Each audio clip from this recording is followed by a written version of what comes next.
నీ సన్నిధిలో ఒక్క క్షణం గడిపినా నా హృదయం పొంగెను, నా హృదయం పొంగెను.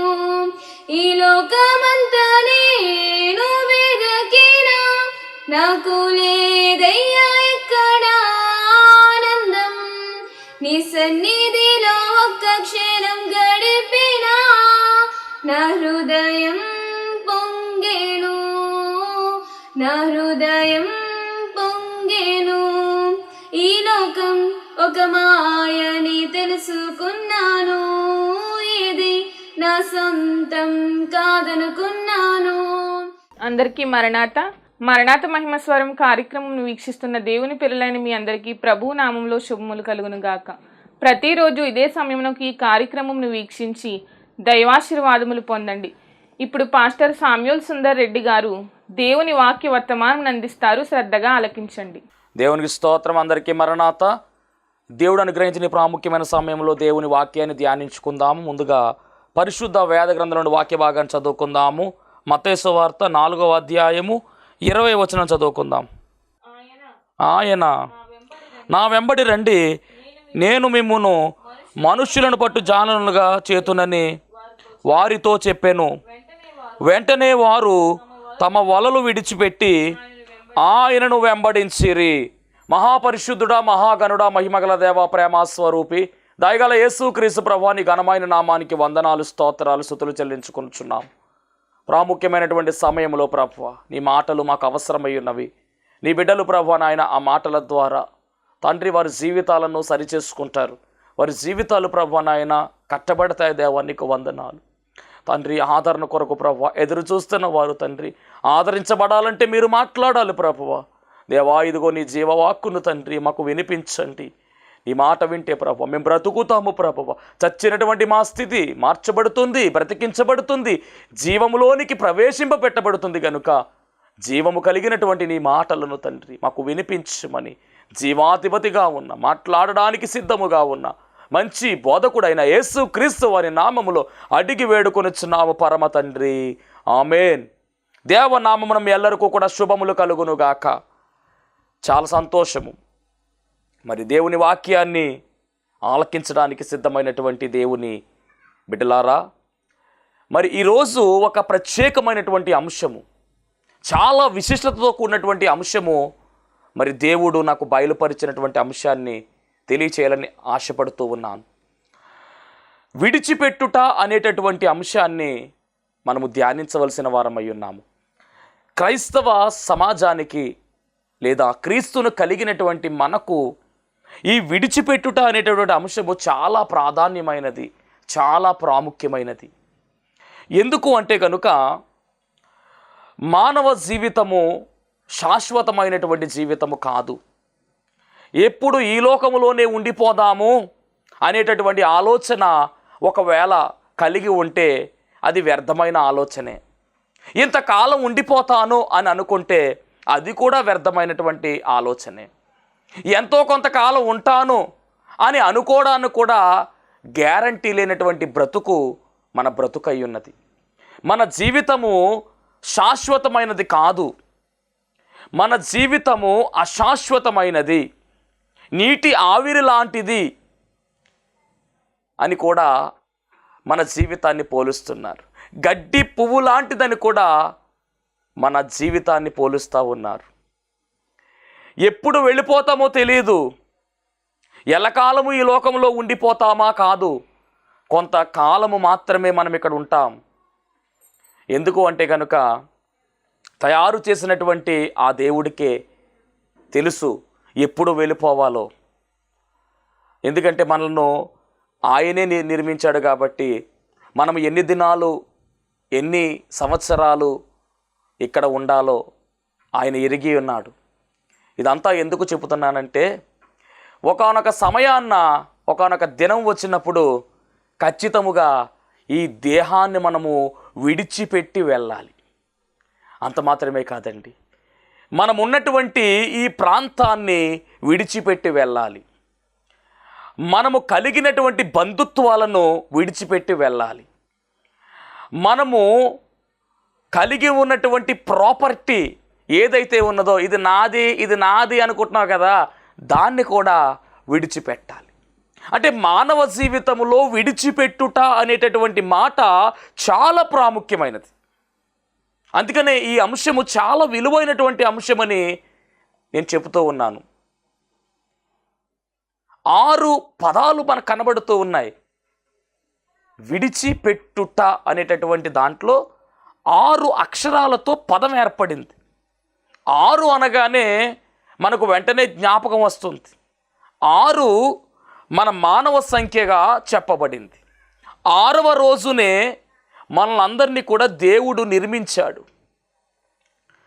మరి అలాంటి ప్రాముఖ్యత కలిగినటువంటి 6 అనేటటువంటి సంఖ్య ద్వారా మరి మనం చూసినట్లయితే విడిచిపెట్టుటలో కూడా 6 అక్షరాలు ఉన్నాయి.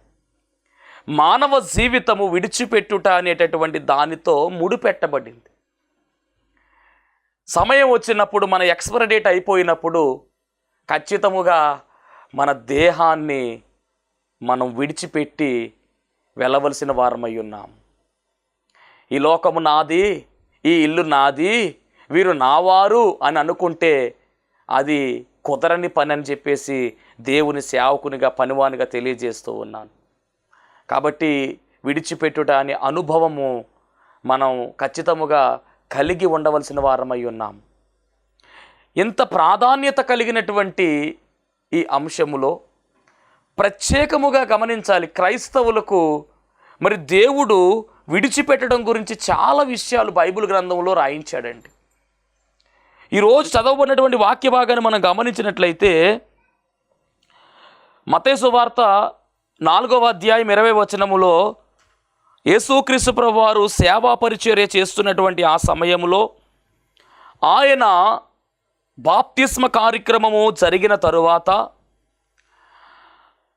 యోర్దాను నదిలోంచి బయటకు వచ్చిన తరువాత మరి ఆయన సేవా పరిచర్య ప్రారంభమైపోయింది. ఆయన మరి గలిలయ సముద్ర తీరమును నడుచుచూ వెళుతున్నప్పుడు అక్కడ పేతురు గారు, అలాగే సీమోను, పేతురు అనేటువంటి సీమోను, అలాగే ఆంద్రేయ, వీరిరువురు చేపలు పట్టుకుంటూ ఉన్నారు. అలా చేపలు పట్టుకుంటున్నటువంటి వారి దగ్గరకు ఆయన వెళ్ళాడు. వెళ్ళి ఆయన అంటున్నటువంటి మాట ఏమిటంటే, నా వెంబడి రండి, నేను మిమ్మును మనుషులను పట్టు జాలరులుగా చేతునని వారితో చెప్పాను అనే మాట మనం చూస్తూ ఉన్నాం. అంటే ఒక పిలిపిస్తున్నాడు దేవుడు. మీరు ఉన్నటువంటి ఆ ప్రదేశంలో నుంచి ఆ ప్రదేశాన్ని విడిచిపెట్టి నా వెంబడి రండి. అంటే వెంబడి రావాలి అంటే అక్కడి నుంచి ఏం చేయాలి? ఆ ప్రదేశాన్ని విడిచిపెట్టాలి. అక్కడి నుంచి లేస్తేనే కదా రాగలం మనం. కాబట్టి మీరు ఆ యొక్క పనిని విడిచిపెట్టి నన్ను వెంబడించండి అని చెబుతూ, మీరు ఇప్పుడు దాకా చేపలు పడుతున్నారు కదా, కానీ నా వెంబడి వస్తే మీరు అక్కడ కూడా పడతారు. ఏం పడతారంటే మనుష్యులను పడతారు. ఇక్కడ మీరు పట్టేటటువంటి ఉద్యోగమే చేస్తున్నారు. నా వెంబడి వస్తే కూడా మీరు చేసే పని ఏమిటంటే, మీరు చేసే ఉద్యోగం ఏమిటంటే పట్టే ఉద్యోగమే. ఏం పడతారంటే కనుక అక్కడైతే చేపలు పడుతున్నారు, నా దగ్గర అయితే మట్టుకి మనుష్యులను పట్టేటటువంటి జాలరులుగా నేను మిమ్మల్ని చేస్తానని చెప్పి మరి యేసుక్రీస్తు ప్రభువు వారు వారికి పిలిపించినట్టుగా మనం చూస్తూ ఉన్నాం. ఎప్పుడైతే దేవుడు పిలిచాడో, ఎప్పుడైతే యేసుక్రీస్తు ప్రభువు వారు పిలిచారో, అప్పుడు వారు చేస్తున్నటువంటి పని ఏమిటంటే 20వ వచనం చదువుకుందాం. మత్తయి సువార్త 4వ అధ్యాయం 20వ వచనము. ఆయన నా వెంబడి రండి, నేను మిమ్మును మనుషుల పట్టు జానులుగా చేతునని వారితో చెప్పను. వెంటనే వారు తమ వలలు విడిచిపెట్టి ఆయనను వెంబడించిరి. అంటే యేసుక్రీస్తు ప్రభువు వారిని వెంబడించడానికి వారు ఏం చేశారంటే తమ వలలు విడిచిపెట్టారు. అప్పుడు దాకా వారు చేస్తున్నటువంటి పనిని విడిచిపెట్టారు. వారికి జీవనోపాధిగా ఉన్నటువంటి వారి పనిని విడిచిపెట్టి దేవుని పనిలోనికి వారు వచ్చినట్టుగా మనము చూస్తూ ఉన్నాము. చేపలు పట్టుకున్నటువంటి జాలరుకు ఆస్తి ఏమిటంటే ఆ వలలే వారి ఆస్తి, ఆ బోట్లే వారి ఆస్తి, ఆ పడవే వారి ఆస్తి, ఆ సముద్ర తీరమే వారి ఆస్తి. వాటన్నిటిని కూడా విడిచిపెట్టి యేసుక్రీస్తు ప్రభువు వారిని వెంబడించినట్టుగా మనం చూస్తూ ఉన్నాం. విడిచిపెట్టడంలో నుంచి వెంబడించడంలోనికి వచ్చేసారు వారు. ఎవరు అంటే పేతురు గారు, అలాగే పేతురు యొక్క అన్న ఆంద్రేయ గారు, ఇద్దరూ కూడా వచ్చేసారు. ఇప్పుడు వారు నడుచుకుంటా కొంత దూరం వెళ్ళారు. వెళ్ళిన తర్వాత ఆయన అక్కడి నుండి వెళ్ళి జబదయి కుమారుడైనటువంటి యాకోబు, అతని సహోదరుడైనటువంటి యోహాను అను వారి ఇద్దరిని కూడా అంటే గమనించాలి, ఇక్కడేమో పేతురు ఆంద్రేయ కనబడుతున్నారు. కొద్ది దూరం వెళితేనంట అక్కడ కూడా ఇద్దరు ఉన్నారు అన్నదమ్ములు. వారు ఎవరంటే మనం గమనిస్తే కనుక మరి యాకోబు గారు అలాగే యోహాను గారు, వీరిరువురు కూడా కనబడుతున్నారు. వీరిద్దరూ ఎవరంటే జబదేయి అనేటటువంటి అతని యొక్క కుమారులు. వారు కూడా ఏం చేస్తున్నారంటే చేపలు పడుతున్నారు. ఇప్పుడు అక్కడికి వెళ్ళిన తర్వాత వారు వలలు బాగు చేసుకుంటున్నారో వారిని చూసి యేసుక్రీస్తు ప్రభువు వారు పిలిచారు. సేమ్ వీళ్ళు ఎలా పిలిచారో అలాగే పిలిచారు. పిలిస్తే వెంటనే వారు తమ దోణెను తమ తండ్రిని విడిచిపెట్టి ఆయనను వెంబడించిరి. దోణెను విడిచిపెట్టి తండ్రిని విడిచిపెట్టి ఎక్కడికి వెళ్తున్నారంటే కనుక యేసుక్రీస్తు ప్రభువు వారి యొక్క వెంబడి వెళుతున్నారు. అంటే గమనించాలి, యేసుక్రీస్తు ప్రభువు వారికి శిష్యులుగా పిలవబడినటువంటి వారు, అపోస్తులుగా పిలవబడినటువంటి వారు ఎవరైతే ఉన్నారో వారి జీవితంలో ఉన్నటువంటి ఒక పెద్ద అనుభవం ఏమిటంటే విడిచిపెట్టుట అనే అనుభవము అక్కడ వారు ప్రారంభించారు. ఈరోజు గనక మనము గమనించినట్లయితే ప్రపంచంలో అపోస్తుల యొక్క చరిత్ర, అపోస్తులుగా పిలవబడినటువంటి వారి యొక్క చరిత్ర, యేసుక్రీస్తు ప్రభువు వారితో సేవా పరిచర్యలో పాలి భాగస్తులుగా చేసినటువంటి వారి పరిచర్య చాలా గొప్పది, ఘనమైనటువంటి పరిచర్య వారు చేశారు. ఒకనొక సందర్భంలో గమనించినట్లయితే పేతురు గారు అడుగుతారు, అయ్యా మేము నీ కొరకు సమస్తాన్ని విడిచిపెట్టాం కదయ్యా, ఏమిటి మాకు లాభము అని అడిగేశాడు. ఒకరోజు ఓపెన్ అయిపోయాడు పేతురు. అప్పుడు యేసుక్రీస్తు ప్రభువు వారు చెప్పినటువంటి మాట ఏమిటంటే, మీరు సమస్తాన్ని నా కొరకు విడిచిపెట్టారు కనుక ఇదిగో పరలోక రాజ్యములో 12 సింహాసనాలు వేయబడతాయి, వాటి మీద మీరు ఆశీనులవుతారు, తీర్పు తీర్చబడుతుంది. అక్కడ ఎంత గొప్ప ఆధిక్యతో ఆయనతో కూర్చునేటువంటి ఆధిక్యత వారు సంపాదించారు. ఏమండి, వారు విడిచిపెట్టారు. తరువాత కాలములో యేసుక్రీస్తు ప్రభువు వారు శిలువ మరణము ఆ సమయములో వారు పారిపోయినప్పటికీ తర్వాత వాళ్ళందరూ కూడా ప్రభు పనిలో వాడబడ్డారండి. చాలా బలమైనటువంటి పరిచర్య వారు చేశారు. ఒక పేతురు కావచ్చు, యాకోబు కావచ్చు, యోహాను కావచ్చు, అద్భుతమైనటువంటి పరిచర్య వారు చేసినట్టుగా మనం చూస్తూ ఉన్నాం. విడిచిపెట్టేశారు, లోకాన్ని విడిచిపెట్టేశారు, పాపాన్ని విడిచిపెట్టేశారు, సమస్తాన్ని విడిచిపెట్టేశారు. ప్రభు పనిలో బలమైనటువంటి పాత్రలుగా, ప్రభు పనిలో బలమైనటువంటి యోధులుగా, ప్రభు పనిలో బలమైనటువంటి స్తంభాలుగా వారు వాడబడ్డారు, వారు పని చేశారు. ఎంత గొప్ప కార్యము! ప్రభు మరణించారు, తిరిగి లేచారు. ఆ సమయంలో దాదాపుగా 40 రోజులు 11 మారులు ఆయా ప్రజలకు ఆయా రీతులుగా ఆయన 11 ప్రత్యక్షతలు ఉన్నట్టుగా పరిశుద్ధ గ్రంథంలో మనం చూడొచ్చు. అలాగే శిష్యులకు కూడా ఆయన కనపడినట్టుగా ఆయన ఆరోహణమవుతూ చెప్పినటువంటి మాట ఏమిటంటే, మీరు యెరూషలేమును విడిచిపెట్టి వెళ్ళక నా తండ్రి ద్వారా మీరు పొందుకున్నటువంటి వాగ్దానం ఏదైతే ఉందో దాన్ని అందుకునే వరకు కూడా మీరు కనిపెట్టండి, ప్రార్థించండి అని చెప్పి ఆయన ఆరోహణమైపోయాడు. ఆయన ఆరోహణమైపోయిన తర్వాత మరి 120 మంది ఏకధాటిగా మేడగదిలో వారు ప్రార్థించినట్టుగా మనము చూస్తూ ఉన్నాము. అద్భుతమైనటువంటి పరిచర్య, అద్భుతమైనటువంటి ప్రార్థన. గమనించాలి, 10 రోజులు ఎడతెగక ప్రార్థన చేయగా దేవుని యొక్క అభిషేకము వారి మీదకి వచ్చింది. వారు ఆత్మతో నింపబడ్డారు. ఒక్కొక్కరు కూడా అగ్ని జ్వాలగా మలచబడ్డారు. వారి మీద ఉన్నటువంటి అభిషేకము గొప్పది, వారు పొందుకున్నటువంటి అభిషేకము గొప్పది. ఎందుకంటే వారు గమనించాలి, సీనాయి పర్వతం మీద మోషే గారు చూసినటువంటి దర్శనం ఏదైతే ఉన్నదో, మోషే గారు చూసినటువంటి ఆ యొక్క ప్రత్యక్షత ఏదైతే ఉన్నదో అదే అనుభవము. అక్కడ మంట మండుతుంది కానీ ఆ పొద కాలిపోలేదన్నట్టుగా వీరి మీద కూడా అగ్ని మండుతూ ఉంది. కానీ వీరు అలాగే ఉన్నారు, ఆత్మతో నింపబడ్డారు, అన్ని భాషలు మాట్లాడుతూ ఉన్నారు. అద్భుతమైనటువంటి అభిషేకం వారు పొందుకున్నారు. కొరత లేని అభిషేకాన్ని వాళ్ళు అందుకున్నారు. అలా మాట్లాడుతూ ఉంటే ఆ యెరూషలేములో ఉన్నటువంటి వారందరూ కూడా ఆ యొక్క మేడగద్దెకు వచ్చేసారు. వచ్చి ఒక్కొక్క రీతిలో మాట్లాడుతూ ఉన్నారు. అప్పుడు పేతురు గారు లేచి నిలబడి అంటున్న మాట ఏమిటో తెలుసా? యేసుక్రీస్తు ప్రభువు వారి యొక్క చరిత్ర, ఆయన వచ్చినటువంటి విధానము గురించి ఆయన మాట్లాడడం మొదలుపెట్టాడు. ఎప్పుడైతే పేతురు గారిలోంచి పరిశుద్ధాత్మ తండ్రి మాట్లాడడం మొదలుపెట్టారో వెంటనే 3000 మంది ఒక్కసారే బాప్తిజం పొందుకున్నారు, మారు మనసు పొందుకున్నారు, రక్షణ అనుభవంలోకి వచ్చేసారు. తర్వాత మాట్లాడుతూ ఉంటే 5000 మంది. అలా సంఘము విస్తరించడానికి వీరు ఎంతగానో పనిచేశారు. యేసుక్రీస్తు ప్రభువు వారు విడిచి వెళ్ళినటువంటి పరిచర్య ఏదైతే ఉన్నదో దానిని కొనసాగించినటువంటి చరిత్ర ఈ విడిచిపెట్టి వచ్చినటువంటి వారికి దేవుడు అనుగ్రహించాడు. ఈరోజు సువార్త పరిచర్య మారుమూల ప్రాంతాలకు వస్తూ ఉంది.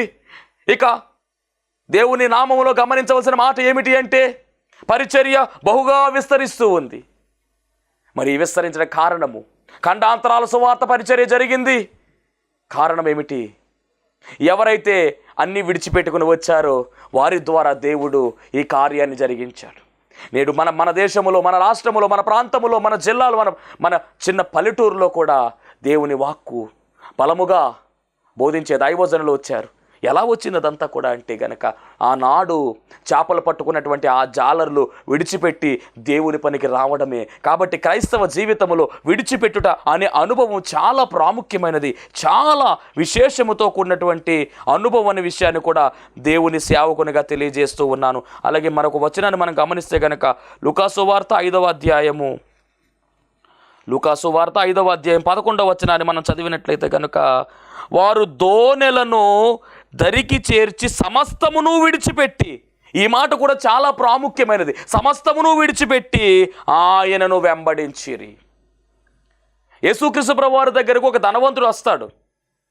వచ్చి అంటున్న మాట ఏమిటంటే, అయ్యా నేను ఆజ్ఞలన్నీ పాటిస్తానయ్యా, ఇంకా నేను నిత్య జీవంలోకి రావాలంటే ఏం చేయాలంటే నీకున్నటువంటి ధనమంతా కూడా విడిచిపెట్టాలి, బేదలకు అమ్మివేసి బేదలకు ఇచ్చివేసి నన్ను వెంబడించంటే వాడు వెళ్ళిపోయాడనక్కి. సమస్తాన్ని విడిచిపెట్టకుండా పోయాడు. ఆస్తే ప్రధానం అనుకున్నాడు, లోకమే శాశ్వతం అనుకున్నాడు. అలాంటి వాడు నిత్య జీవంలోకి వెళతాడా? కాదు కదా, నిత్య నరకంలోకి వెళతాడు. ఇక్కడ వీళ్ళంట ఎప్పుడైతే ప్రభువు ఆహ్వానించాడో వెంటనే సమస్తము విడిచిపెట్టేశారు. సమస్తము విడిచిపెట్టి ప్రభువును వెంబడించినటువంటి చరిత్ర వీరికి ఉంది. అందుకనే కదా వీరి కొరకు సింహాసనాలు వేయబడ్డాయి. ఏమంటే వీరి పరిచర్యను గురించి మనం మాట్లాడుకుంటే కనుక మరి అపోస్తులు అనగా ఒక అతను భ్రష్టుడైపోయాడు, యేసుక్రీస్తు ప్రభువుని అప్పచెప్పాడు యోధ. తరువాత మరొక ఆయన మరి అందులోకి చేర్చబడ్డాడు. మొత్తం మీద 12 మంది కూడా అద్భుతమైనటువంటి పరిచర్య.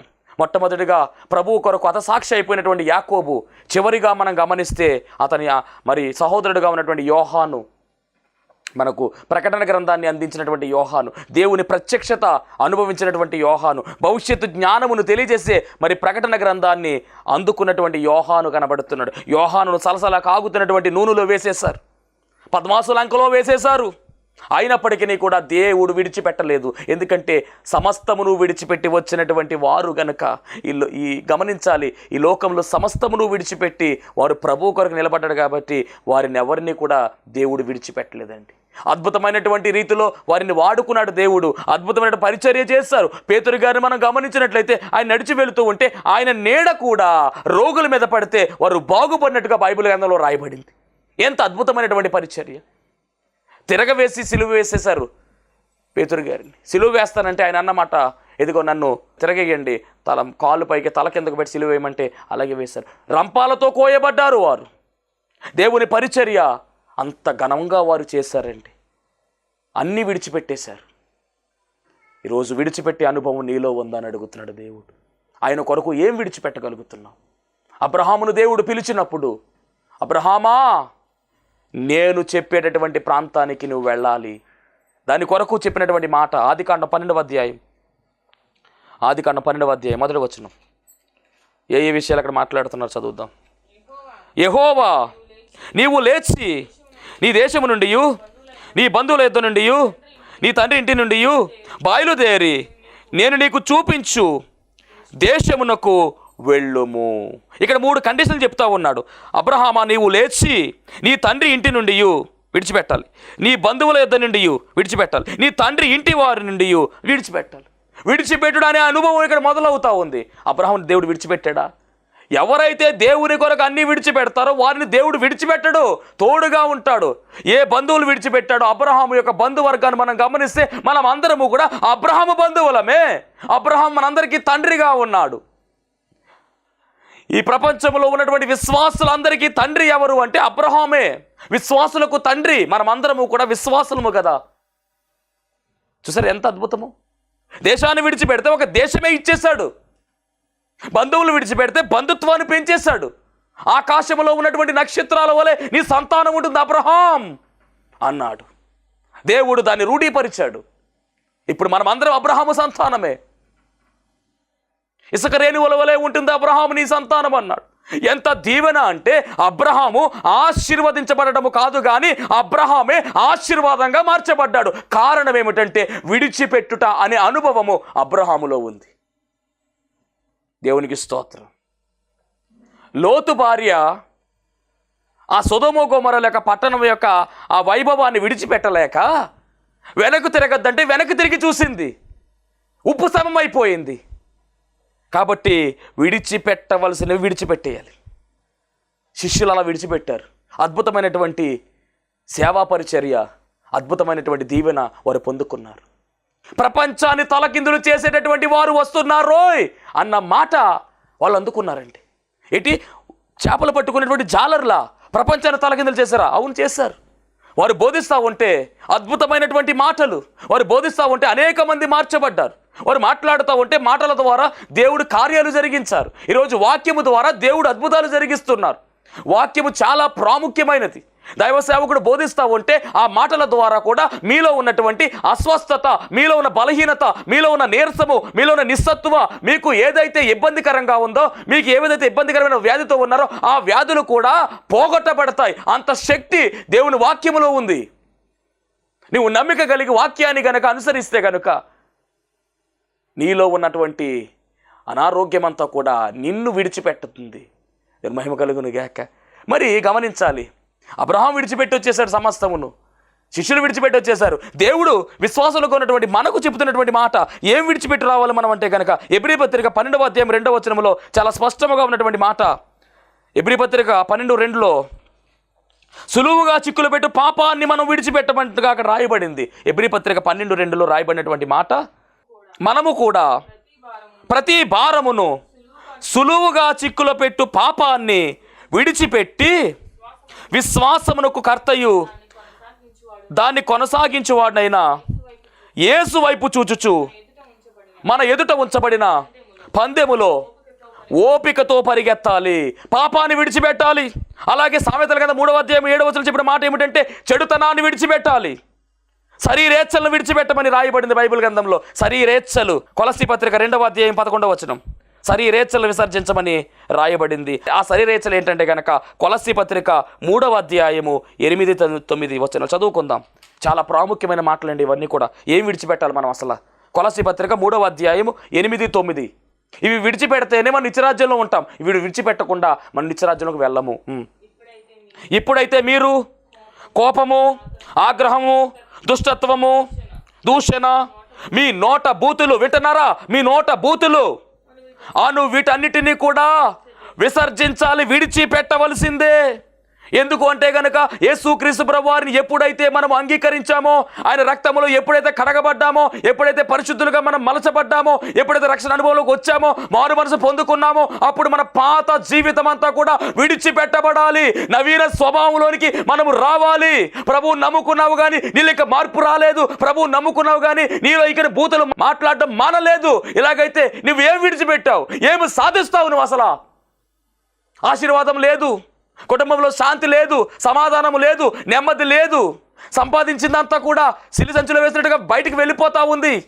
ఎంత పని చేసినా కానీ దానికి ఫలితం రావట్లేదు. కారణం ఏమిటంటే నీవు విడిచిపెట్టకుండా వీటన్నిటినీ కూడా చేతిలో పట్టుకు వెళ్ళిపోతున్నావు. నీ బ్రతుకులో ఇంకా ఇవన్నీ ఉండిపోయినాయి. కోపము, ఆగ్రహము, అత్యాగ్రహము, అలాగే నోట బూతులు, దుష్టత్వము, ఇవన్నీ విడిచిపెట్టకుండా ఆశీర్వాదం ఎలా వస్తుంది? నీకు ఆశీర్వాదం కావాలంటే వీటన్నిటిని విడిచిపెట్టు. క్రీస్తును ధరించుకో, ఆయన ప్రేమను ధరించుకో, ఆయన జాలి కలిగిన మనసును ధరించుకో. క్రీస్తు నీ క్రియలలో కనపడాలి. అప్పుడు కదా నీకు ఆశీర్వాదం వస్తుంది. అప్పుడు కదా దేవుడు నిన్ను దీవిస్తాడు. అప్పుడు కదా నువ్వు పరిపూర్ణంగా దేవుని బిడ్డగా పిలవబడతావు. రక్షణ తీసుకుంటే సరిపోదు, ఆ రక్షణను కాపాడుకోవాలి. ఈ లక్షణాలన్నీ మీలో కలిగి ఉండాలి. ఈ దుష్ట లక్షణాలను కూడా తీసివేసి క్రీస్తు లక్షణాలు మీలో ఉండాలి. ఆయన నీ కొరకు పరమును విడిచిపెట్టి వచ్చేస్తాడు. నీ కొరకు పరమును విడిచిపెట్టాడు. అందుకనే విడిచిపెట్టడానికి అంశం చాలా ప్రాముఖ్యమైనది. యేసుక్రీస్తు ప్రభువారు పరమును విడిచిపెట్టి, తన వైభవాన్ని విడిచిపెట్టి అన్నిటినీ కూడా విడిచిపెట్టి రిక్తునిగా మారిపోయి ఈ పాపలోకములోనికి వచ్చి వేసి నీ కొరకు నా కొరకు దీనుడుగా, హీనుడుగా, రిక్తుడుగా తన ప్రాణాన్ని కూడా విడిచిపెట్టాడండి. అది ఆయనకున్నటువంటి గొప్ప లక్షణం. కాబట్టి ఇవి విడిచిపెట్టకుండా మనం ఆయన ఎలా చేరుకోగలం? ప్రాచీన స్వభావాన్ని విడిచిపెట్టి నవీన స్వభావాన్ని మనము ధరించుకోవాలి. అప్పుడు మన జీవితాలు ఆశీర్వాదకరముగా మలచబడతాయి. మరి ఇవన్నీ కూడా గమనించుకొని మరి మన జీవితంలో విడిచిపెట్టవలసినవన్నీ కూడా చెడంతా కూడా విడిచిపెట్టి ప్రభు పనిలో మనం అందరం కూడా ముందుకు సాగుతూ దేవుని సేవలో ఆయన సాక్షులుగా మనమందరం కూడా సాగిపోయే ధన్యత దేవదేవుడు మనందరికీ అనుగ్రహించును గాక. ఆమేన్. మహోన్నతానికి వందనాలు, స్తోత్రాలు ప్రభా. ప్రాముఖ్యమైన సమయంలో దేవా ఇదిగో తండ్రి, విడిచిపెట్టుడు అనేటువంటి అనుభవమును మీరు మాకు తెలియచేశారు. దేవా ఇదిగో తండ్రి, నీ బిడ్డలలో ప్రభా నాయన త్రాగును విడిచిపెట్టకుండా, నాయన ఇదిగో తండ్రి సిగరెట్లను విడిచిపెట్టకుండా, లోకములో ఉన్న చెడును విడిచిపెట్టకుండా ఉన్నటువంటి వారు అనేక మంది ఉన్నారు ప్రభువు. దేవా వారందరూ కూడా మారడానికి సహాయము దయచేయమని నీ బిడ్డలు ప్రభా నాయన ఈ ప్రార్థనలో ఏకీభవిస్తున్న వారందరినీ కూడా జ్ఞాపకం చేసుకుని వారి జీవితాల్లో ఉన్నటువంటి ఇబ్బందులు, ఇరుకులన్నీ కూడా తొలగించి వేసి శాంతిని, సమాధానాన్ని బిడ్డలకు సమృద్ధిగా దయచేయమని యేసు నామములో అడుగుచున్నాం పరమ తండ్రి. ఆమేన్. అందరికీ మరణాత. దేవునికి స్తోత్రం. అందరికీ వందన మరణాత తెలియజేస్తున్నాను. మరణాత మహిమస్వరం అనే ఆధ్యాత్మిక కార్యక్రమాన్ని వీక్షిస్తున్న మీ అందరికీ కూడా మరొక పర్యాయము ప్రభు పేర వందన మరణాత తెలియజేస్తూ ఉన్నాను. మరి ఈ కార్యక్రమము ఎంతో ఆశీర్వాదంగా ఉందని, ఈ కార్యక్రమం ద్వారా ఎన్నో మేలు పొందుకున్నామని మరి మీరు అందరూ కూడా ఫోన్ కాల్ చేస్తూ ఉన్నారు. చాలా సంతోషము. ఎన్నో అద్భుత ఆశ్చర్యకార్యాలు దేవాదేవుడు ఈ కార్యక్రమం ద్వారా జరిగిస్తూ ఉన్నారు. దేవుని నామమునికి మహిమ కలుగునుగాక. మరి మీరు చూస్తున్నటువంటి ఈ యొక్క షెడ్ గురించి గతంలో మీకు చెప్పడం జరిగింది. యజమానుడు మరి దీన్ని బేరం పెట్టారని చెప్పేసి, దీన్ని తీసుకుంటే ఇక్కడ ఆరాధన జరుగుతుంది, లేకపోతే మనం బయటికి వెళ్ళాలనేటువంటి పరిస్థితిని మీకు చెప్పినందుకు చాలామంది మరి సహకరించారు. కొంతమంది మరి అమౌంట్ పంపించడం జరిగింది, అలాగే ప్రార్థన చేయడం జరిగింది. దేవుని మహాకృపను బట్టి పంపించినటువంటి కొంత అమౌంట్ మరి యజమానుడికి కట్టడం జరిగింది. ఇంకా చాలా అమౌంట్ మనము వారికి ఇవ్వాల్సి ఉంది. కనుక మరి ఈ కార్యక్రమాన్ని వీక్షిస్తున్నటువంటి మీకు ఎవరికైనా కనుక ప్రేరేపణ కలిగినట్లయితే కనుక మరి మీ వంతు సహకారాన్ని అందించండి. ఈ దేన సేవకునికి మీ యొక్క సహకారం అందించి ఈ సేవను మరి ముందుకు వెళ్ళేలాగా సహకరించవలసిందిగా ప్రభు పేరు తెలియజేస్తూ ఉన్నాను. మీకు ఎవరికైనా కనుక మరి ప్రేరేపణ కలిగినట్లయితే కనుక స్క్రీన్ మీద కనపడుతున్నటువంటి ఆ నెంబర్కి ఫోన్పే చేయండి, లేదా ఫోన్ చేసినట్లయితే కనుక నేనే స్వయంగా మాట్లాడతాను. మీ సహకారాన్ని అందించండి. ప్రభు పనిలో మీరు కూడా పాలి భాగస్తులు కావాల్సిందిగా ప్రభు పేరు తెలియజేస్తున్నాను. అందరికీ మరణాత.